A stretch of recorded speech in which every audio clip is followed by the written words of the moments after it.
O mundo já foi atingido no passado pelas epidemias de gripe, com milhares ou mesmo milhões de mortos. Há 100 anos, a gripe espanhola fez quase 100 mil mortes em Portugal e pelo menos 50 milhões no mundo inteiro.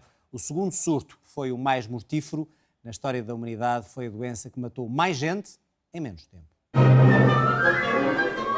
Vitimou o pintor Amadeu de Sousa Cardoso, Francisco e Jacinta Videntes de Fátima, em Portugal. Artistas, políticos, atletas, anónimos de todo o mundo. Na história da humanidade, nenhuma outra doença dizimou tanto em tão pouco tempo.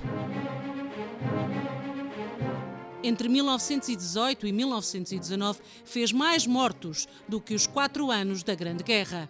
Ficou conhecida como a gripe espanhola ou pneumónica. É difícil hoje separar as consequências da gripe e as consequências da guerra. Não houve na altura aquela ideia que estava realmente a acontecer uma pandemia, como hoje temos essa noção. Houve 3 surtos de gripe pneumónica. O mais grave foi o segundo, no outono de 1918.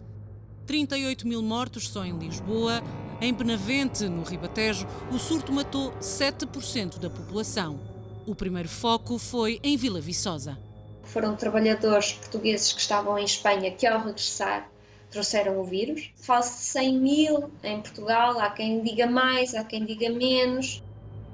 Historiadores e especialistas em saúde pública concordam que nos vários continentes morreram pelo menos 50 milhões de pessoas. A falta de vacinas, antibióticos, o desconhecimento da doença ou os frágeis sistemas de saúde não conseguiam fazer frente à epidemia que rapidamente se espalhava. Também os governos tardaram em agir.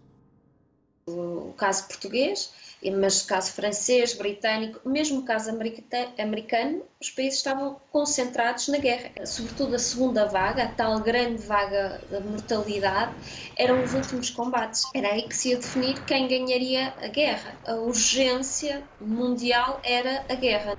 Em Portugal, é Ricardo Jorge, diretor-geral de saúde na época, o rosto do combate à epidemia. Vai tomar as medidas, mas uma coisa é tomar as medidas, outra coisa é aplicá-las, não é?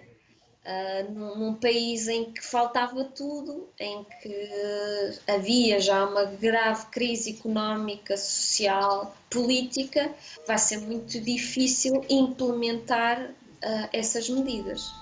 A história não se repete há um século de distância, mas também se encontram paralelismos. O isolamento dos doentes e familiares, restrições nas viagens, encerramento de escolas. O Hospital do Rego, hoje Corri Cabral, foi o local de referência para receber doentes da pneumónica.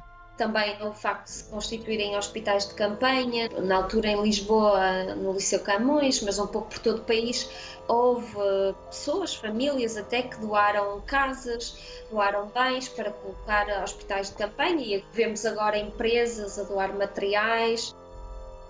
A crise de saúde pública agravou-se perante a miséria, a falta de higiene e as carências alimentares de grande parte da população. A chamada gripe espanhola tinha uma particularidade, que afetava sobretudo a população entre os 20 e os 40 anos.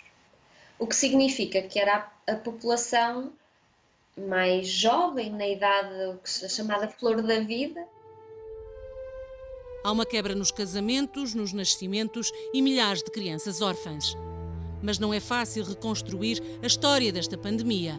Faltam fotos, testemunhos, notícias de jornal. Sendo que o esquecimento é quase como uma autodefesa.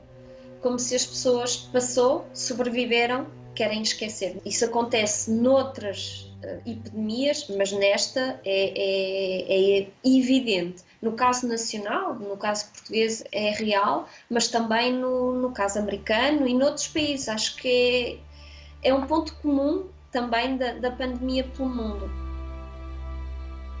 A pandemia é silenciosa, a morte é silenciosa, não é como uma batalha que tem uma data para comemorar, ou o armistício que tem uma data do fim, não é? Não há um início ou um fim. Ofuscada pela Primeira Guerra, um manto de silêncio cobriu a gripe pneumónica.